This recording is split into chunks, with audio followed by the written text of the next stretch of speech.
Hello friends, welcome to my education target channel पर। तो friends, कैसे हो आप लोग? आई होप आप लोग अच्छे होंगे और यूपी टेट के लिए तैयारी में जुटे होंगे। फ्रेंड्स, आज हम आपको बताते हैं कि फ्रेंड्स यूपी टेट क्लियर करने के लिए कौन कौन सी किताबें हमने पढ़ी थी। 2022 का यूपी टेट हमने क्लियर किया और उसके लिए मैंने कौन कौन सी अच्छी सी किताबें पढ़ी जिससे मैंने अच्छे मार्क्स पाए। तो फ्रेंड्स, आपको बताते हैं कि एक ये था उत्तर प्रदेश प्रैक्टिस सेट हमने लगाया। एक ये देखिए, ये मैंने प्रैक्टिस सेट पूरा लगाया था।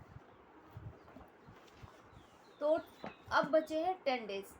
10 डेज में आपको कैसे पढ़ाई करनी है कि हमारा यूपी टेट अच्छे से क्लियर हो जाए।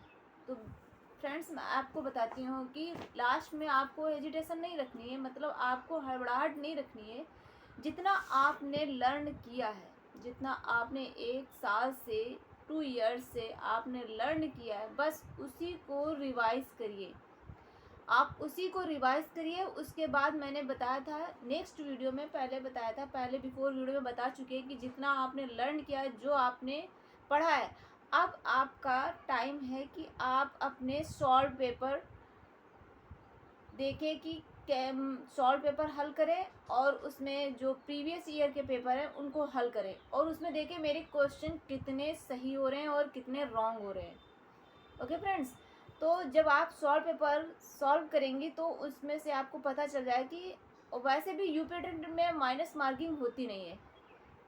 आपको पूरे क्वेश्चन अटेम्प्ट करने हैं, 150 क्वेश्चंस पूरे अटेम्प्ट करने हैं और उसके बाद आपको ये देखना है कि फिर घर में सॉल्व पेपर अटेम्प्ट उसको सॉल्व करिए। उसमें देखिए मैंने कितने क्वेश्चन सही किए और कितने गलत हो रहे हैं। आप जितने गलत कर रहे हैं उन पर फोकस करिए कि मेरे वो पेपर में सही हो। बस यही आपको स्ट्रेटजी अपनानी होगी पेपर टाइम में। ओके फ्रेंड्स, तो मैंने जब यूपी टेट क्लियर किया था तो मैंने एक ये सॉल्व पेपर पूरा किया, पूरे पेपर इसके लगाए थे। प्रैक्टिस सेट था ये सामाजिक अध्ययन का लिए, सामाजिक अध्ययन का है। उसमें कितने सेट थे? 15 सेट थे। ये देखिए 15 सेट थे, 15 सेट हैं ये और पूरे मैंने सेट लगाए थे। इसमें इंग्लिश, हिंदी, पेडागोजी, एसएसटी सब कुछ था। मैंने सारा पूरा पेपर इसको सॉल्व किया।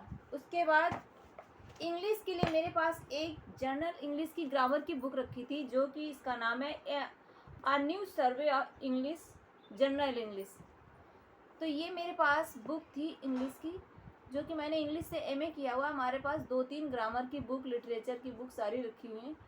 तो इंग्लिश का मेरा कोई इशू नहीं था, सब्जेक्ट इंग्लिश में अच्छे नंबर मार्क्स आए थे, तो इंग्लिश में तो ठीक ही था। ये सब कुछ मैंने इसी से ग्रामर पोर्शन पूरा पढ़ा हुआ है। तो ये हो गई इंग्लिश की और ये हो गया सॉल्व पेपर।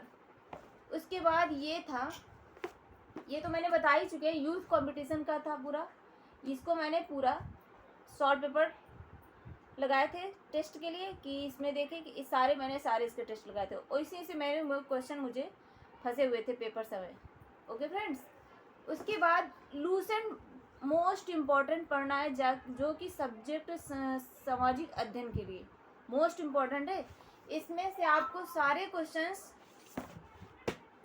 सामाजिक अध्ययन के मिलते हैं, जो कि एशियंट हिस्ट्री, मॉडर्न हिस्ट्री और मिडवेल हिस्ट्री, तीनों हिस्ट्री से आपको क्वेश्चन मिलते हैं। साइंस से मिलते हैं, ज्योग्राफी से मिलते हैं और वो ईवीएस का जो पोर्शन पर्यावरण का पोर्शन होता है उससे भी क्वेश्चन मिलते हैं। थोड़े बहुत 1-2 क्वेश्चन कंप्यूटर से रिलेटेड आते हैं, वो भी इसमें मिलता है। तो लूसेंट तो मोस्ट इम्पॉर्टेंट, जो आप शुरुआत से पढ़ रहे हों उसमें आप टॉपिक क्लियर, मतलब ऐसे ही लगा लीजिए। जैसे मैं लूसेंट जब पढ़ती हूँ तो मैं लूसेंट इस तरह पढ़ती हूँ, मुझे सारा नहीं पढ़ना होता है, बस मोस्ट इम्पॉर्टेंट जो टॉपिक होते हैं उनको मैं ऐसे इस तरह पढ़ती हूँ, ताकि बस पेपर के समय में पढ़ने में कोई दिक्कत ना हो। बस पेपर के समय में उनको देखना है, एक बार नज़र के सामने से इनको देखना है। इस तरह बस ऐसे हेडलाइन उनको मार्कर करिए, उसके बाद इसी तरह आपको पढ़ना है। पूरी बुक लूसेंट की नहीं पढ़ना है, जो कि पिंक कलर से बॉक्स से अनबॉक्स होते हैं, बॉक्स से होते हैं, उनको पढ़ना है आपको। लूसेंट मोस्ट इम्पॉर्टेंट है, हर कंपटीशन के लिए लूसेंट तो मोस्ट इम्पॉर्टेंट है। तो फ्रेंड्स, मैंने इतनी सारी बुक्स पढ़ी, उसके बाद मेरा यूपी टेट क्लियर हुआ। अदर एग्ज़ाम भी मैंने दिए, केवीएस में जो कॉन्ट्रेक्चुअल बेस में आती हैं, उस पर मैंने उसका पेपर दिया था, तो उसमें मेरा सेकंड नेम आया था, तो इसलिए मैं रह गई। मैंने आज आपको बताया इतनी सारी बुक्स पढ़ने के लिए। ये मैंने सारी बुक्स पढ़ी थी, सॉल्व पेपर्स लगाए थे, ये सब। एक हिंदी की लूसेंट आती है, वो भी मेरे पास कहीं पड़ी है, और वो पुरानी हो गई, फट थोड़ी सी गई है। उसको हिंदी के लिए तो मैंने लूसेंट ही पढ़ी थी।